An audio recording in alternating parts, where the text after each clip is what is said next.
Hello and welcome to Your Family Bank podcast. I'm your host, Blake Johnson. Grateful to have Jeff on the show today.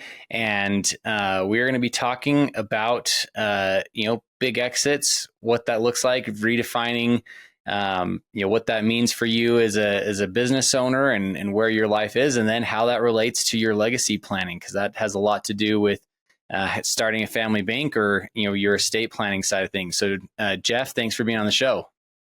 Thanks, Blake. I'm very happy to be here. Looking forward to our conversation today. Yeah. Well, give us the quick 2 to 3 minute rundown of how you got here and what you do. Wow. So there's like a 30-second version and there's a 20-minute version. I am an executive coach. I focus on founders, business owners. I've been doing that full-time for the last 10 years.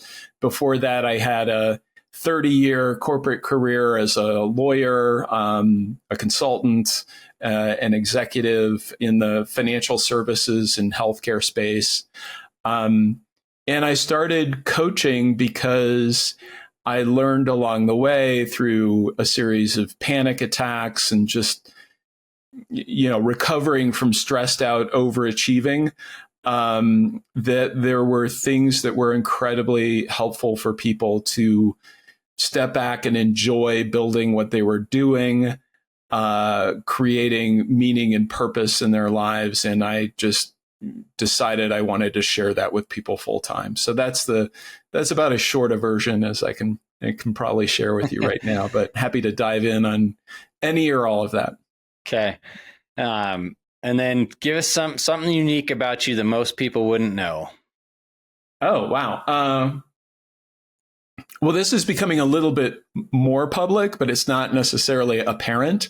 I, at the age of 58, decided to learn the saxophone. So I have never played an instrument before. I grew up, I was a singer in high school. I was in high school choir and all that, but I'd never done anything musical. And I got to say, practicing my saxophone is probably the best part of my day. Okay. Yeah, you just get to tune everything out.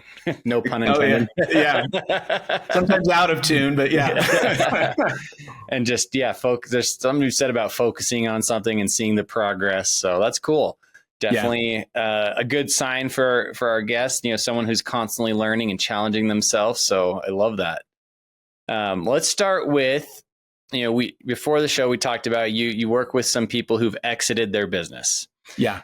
Talk with me about, kind of the big transition things that people have to go through when that happens, besides the money side of it, and how you kind of help walk people through some of those steps. Yeah, I don't help with the money stuff at all, Blake. So I'm dealing with all of the other stuff, and the first thing I see, there's all of the work up to the exit. Sometimes my clients have been building these businesses for decades. And then whether it's, a private equity transaction where they're staying on for some period of time, or whether it's an actual exit, day one, they're gone.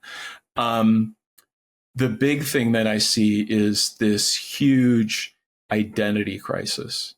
So they've gone from being the person who makes all the calls, who everyone hangs on their every word, everyone tries to intuit what they're thinking and keep them happy, to being totally unimportant, having nothing to do, questioning who they are in the world now.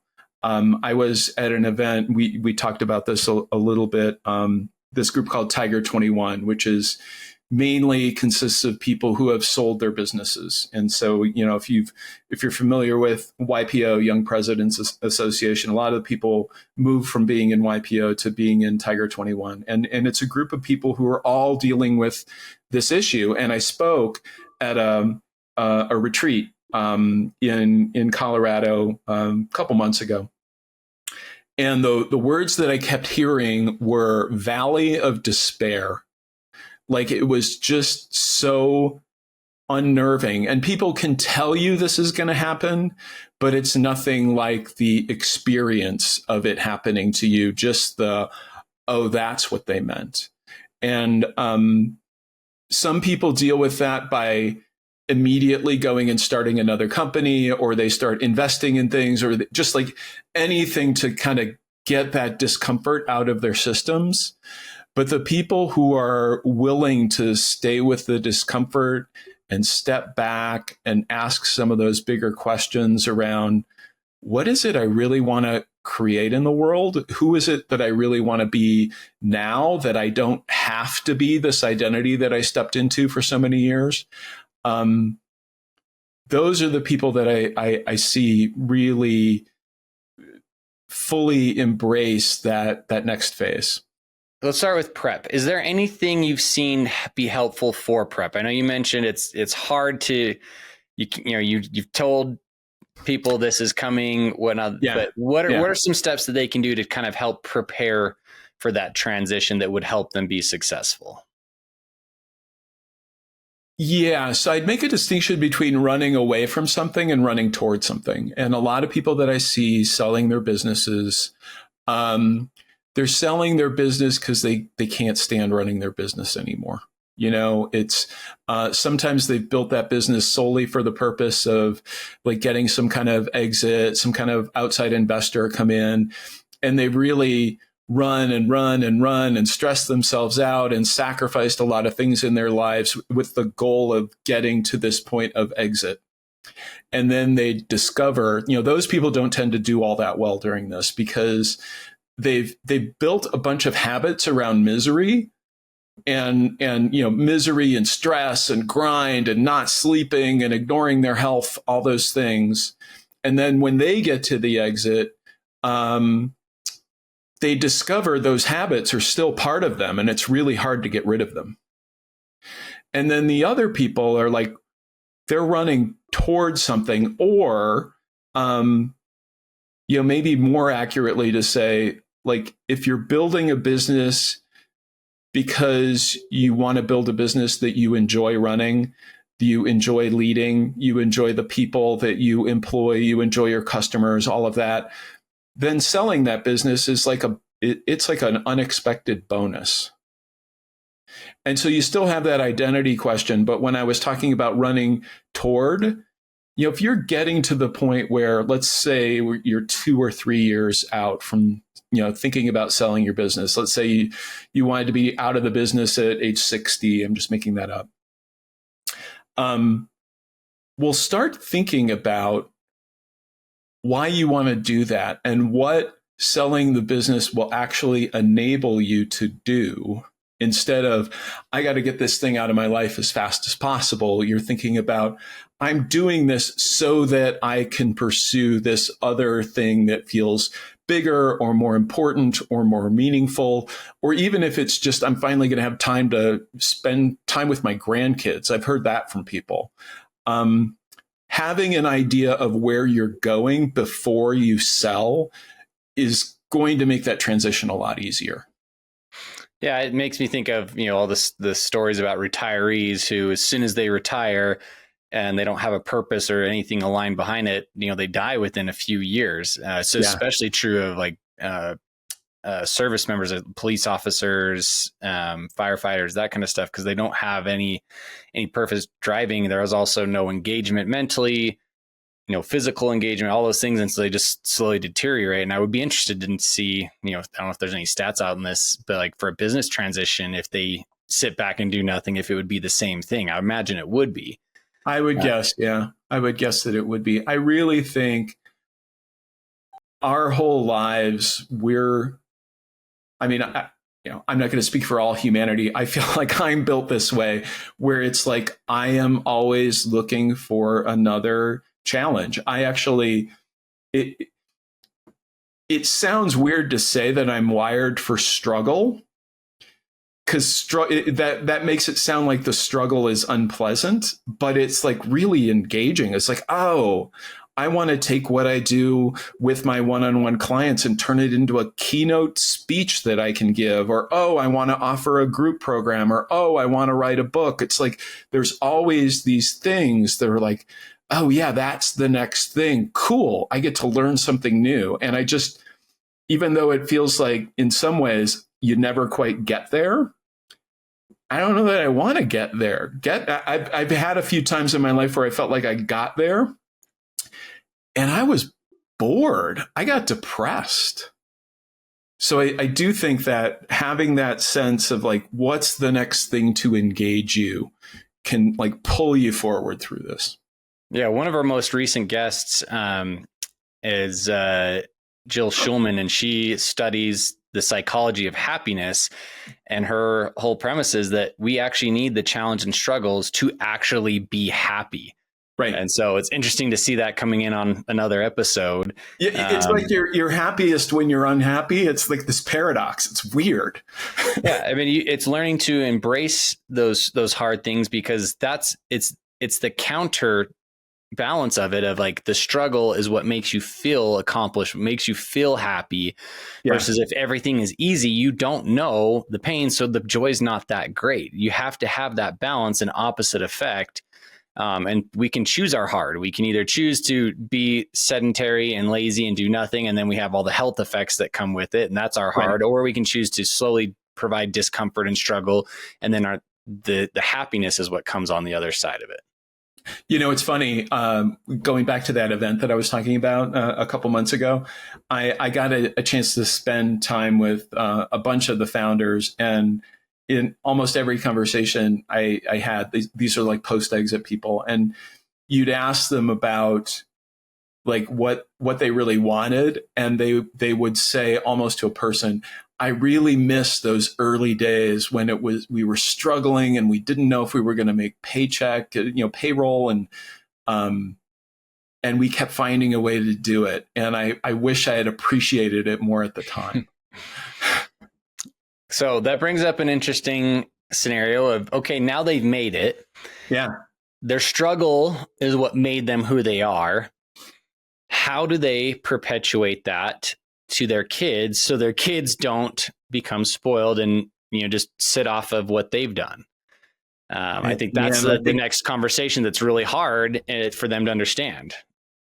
Yeah, I think that is such an important question. And Blake, I don't pretend to have an answer. I've seen people do it a lot of different ways. And the thing that's so hard is you're almost trying to create an artificial environment of struggle. Like there is no way, I grew up in a lower middle class family. Neither of my parents graduated from college. I was the first generation in my family to go to college, first one in my extended family to graduate from law school.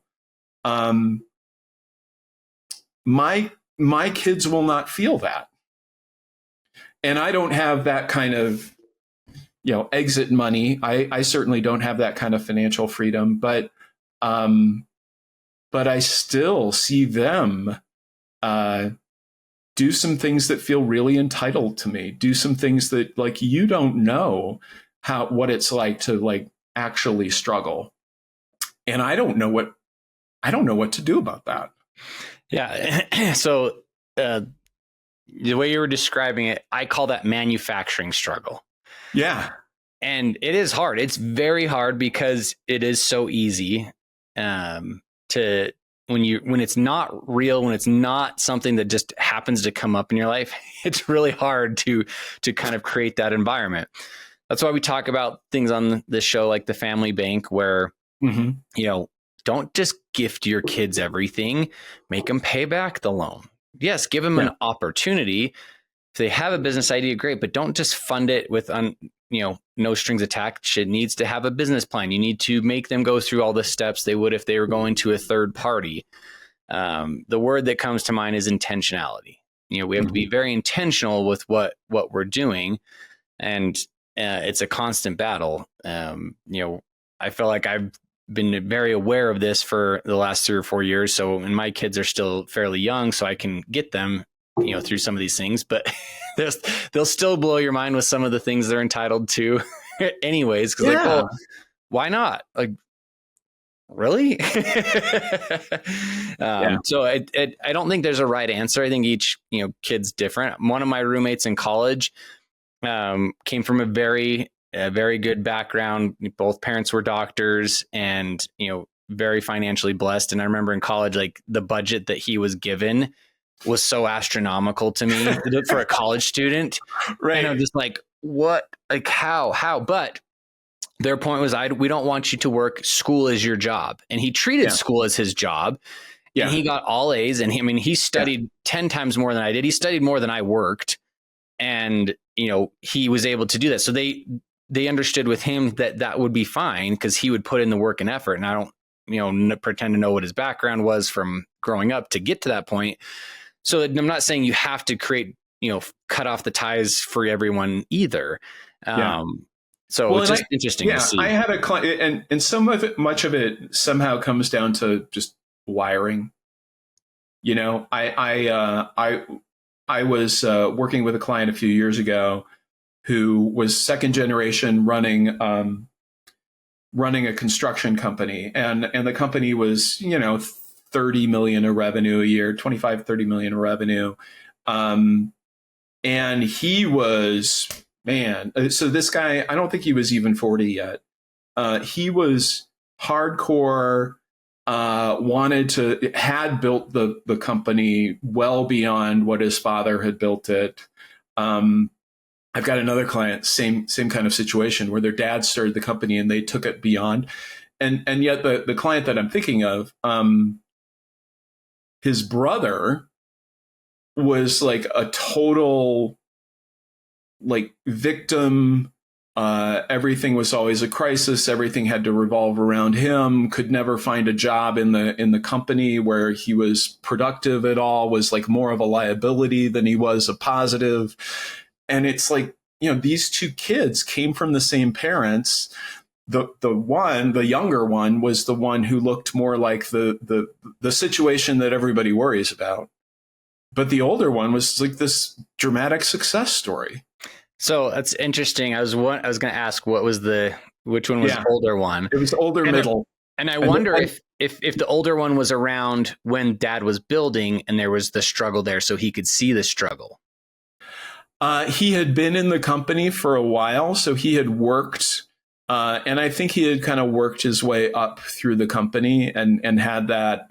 I mean, on the one hand, he felt like he always had a chip on his shoulder. Like the thing he wanted to prove was that he had earned this on his own. Mm-hmm. And of course, his dad started the company. So there was this both and for him. I don't know the history of the other ones, kind of history in the company. So. Yeah, it's you're right. Wiring definitely has something to do with it. You got to have some desire there, but it's creating those opportunities for them to have that. I think is where it comes from. I want to take a step back now and talk about kind of you individually. Was there a moment in time when you were a kid that kind of set your thoughts about money? Whether it was like sit down with your parents or an experience or whatever, for good or bad, that kind of sets you on a path where like, hey, I don't want to go through that, or hey, that was really helpful and I still use that example to this day. Wow. I've got a lot of negative stories about money, so I can't think of like one particular moment, but I know my mom, and my dad to some extent too, there was always this scarcity mindset around money. I remember everything. So I'm this bizarre combination, Blake, because I was an only child. So my parents spoiled me as much as they possibly could, but we didn't have any money. So it wasn't very possible to spoil me. So I kind of got both of those things, like this scarcity mindset from my parents. I remember, not like the washing machine needed repair and it was going to be like $200 to buy a new one or something. I mean, this is a while ago. So, and they had to like finance it. I remember like them putting Christmas gifts on like Christmas clubs. So they would like save throughout the year, like, $5 or $10 a paycheck to like, and I remember, so when I went to law school, I got a job as a a summer associate. You come out of first year and you get like an internship at a law firm. And I was in Chicago at the time. And the internship, I got paid more on a weekly basis at that internship than my father had ever made in his life. Wow. And not that it was a lot of money. My dad just, it was, I think at the time it was like $1,000 a week, which was in like 1988. So it was like, I never had that internship. I got like my internship, my first year was $1,500 a month.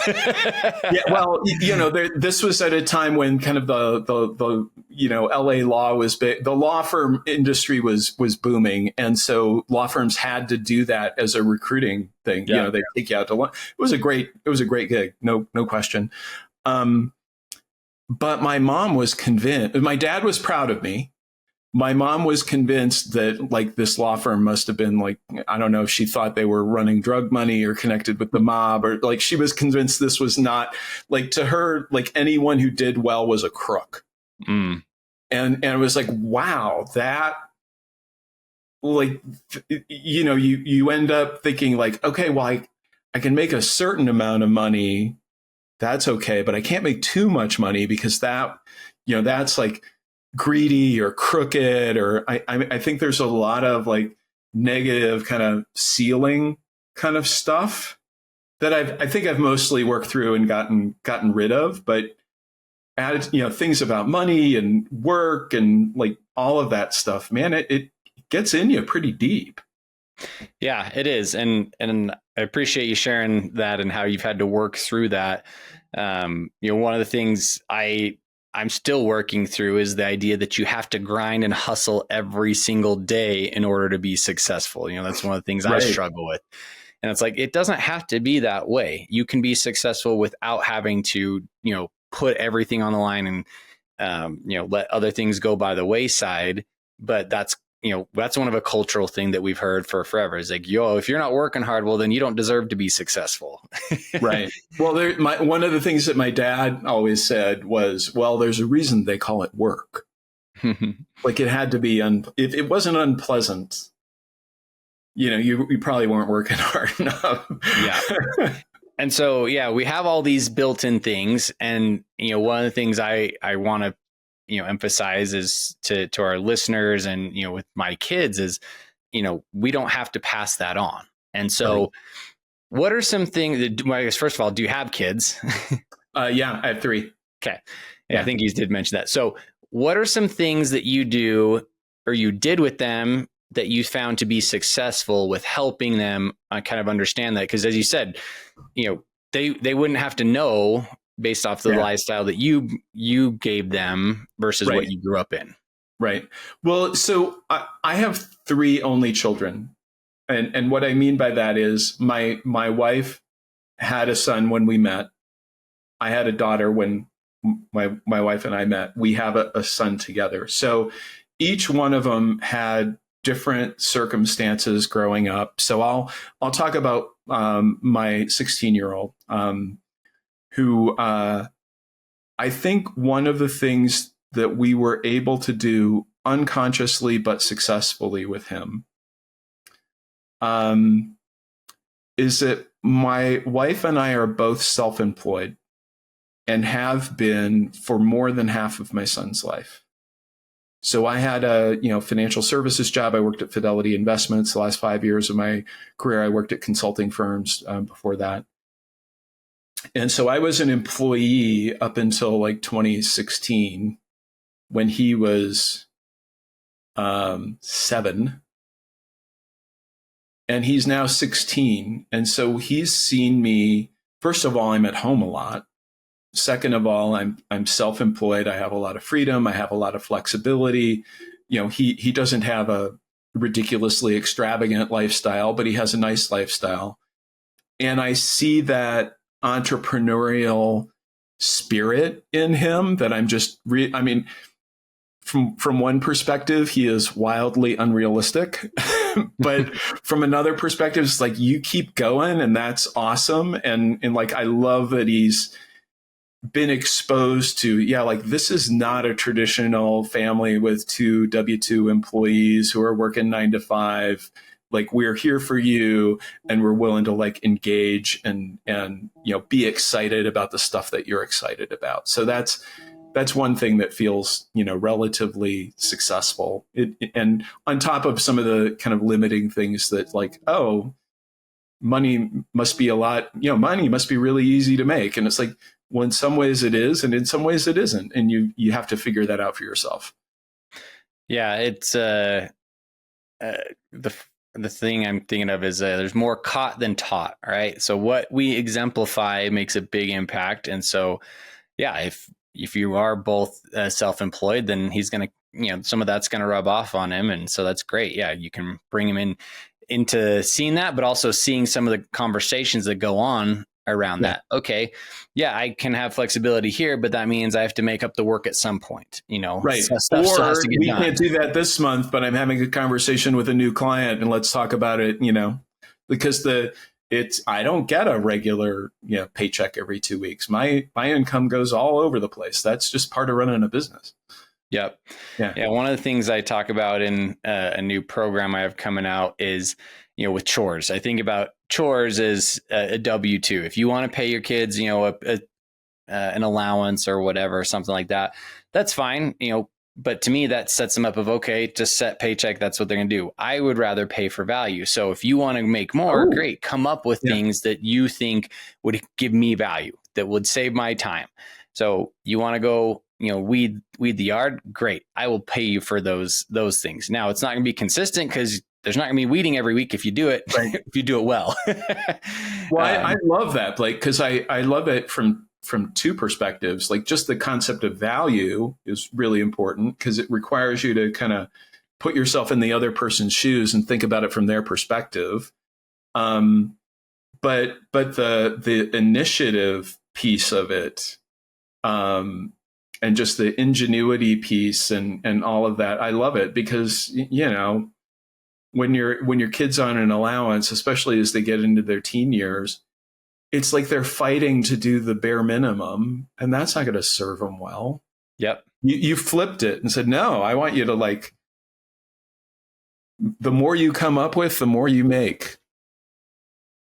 Yeah, that's beautiful. It all comes back to, what is the message that this is sending? I think if we take a step back and actually think through, the conversations with our kids or what we're offering them. Okay, what is the subconscious message that's going on here? For instance, if you pay your kid to brush their teeth or to take a shower or, those kind of things. They go out to college and they're going to be like smelly, gnarly. Exactly. Take out the trash. They're going to think, oh, I only have to do this if someone's paying me for it. Yeah. Well, and then when someone's not paying them for it, what's going to happen? They're going to lose all their teeth. They're going to be the smelly kid that nobody wants to hang out with. Yeah, totally. Yeah. All right, we got a few minutes left. What are your thoughts around legacy for you? What would you like your legacy to be with your kids? The legacy for my kids, I think, is the same as the legacy for my clients. Interestingly enough, I just believe that we think so many things about ourselves and about the world that aren't true. We create ourselves as victims. We create stories around why I couldn't do it or how they're getting in the way. And if we can just drop those stories, if we can just see what's actually possible, if we can go after the thing that lights us up rather than thinking about, well, I have to work a 40-hour-a-week job, or I have to be, I have to get some kind of degree, or I have to be some kind of professional or whatever. Man, life is just really amazing and fun and fulfilling, and you happen to make a very decent living if you're doing what you love too. So I would love all three of my kids to really live from that place, just like I want as many people in the world as possible to live from that place. Yeah, awesome. It's a great message. And I love still I don't know how many episodes we've done now, but no one has said money when I asked that question. It's never about the money. The legacy is always more than that. That's what we're trying to perpetuate. Money is going to come into some sort of inheritance, but how do we pass on the values? And so, it's reiterating those things, making them aware of that, and then showing that with what we incentivize as well. Yeah. I mean, I think everyone that I have ever worked with who's had any level of success, the money was a side effect, not the point. They weren't doing it for money. They just happened to be doing things in a way that the money came in. Awesome. Okay, last question. What's the best advice you've ever been given? Wow. I just flashed back to a mentor of mine, and he died a few years ago. I was at my old consulting firm, and I really saw some opportunities within the firm to like grow a new practice within the firm. And I was like creating like, well, if only the firm would like give me this kind of budget, or let me hire these kind of people, or give me this title or whatever. And he said to me, Jeff, leadership isn't given, leadership is taken. And he didn't mean actually take, but he was like, show up as a leader and people will follow you. Don't wait for someone to declare you a leader. And it sounds obvious to me probably 20 years later, but at that point, it was just like such a, oh my gosh, I can be the person I want to be first. And then the other stuff follows from that. Yeah. So you got to show up the way that you want. Leadership is taken, not given. Yeah. You can't wait for someone to just give it to you. No one is going to give it to you ever. Right. Right. Yeah. Yeah. Okay. Well, wonderful piece of advice. Lots of good content in here today. Thank you, Jeff, for taking the time out to share your wisdom with us today. Love the conversation, Blake. Thanks for having me. All right, guys. We'll catch you next time on Your Family Bank Podcast.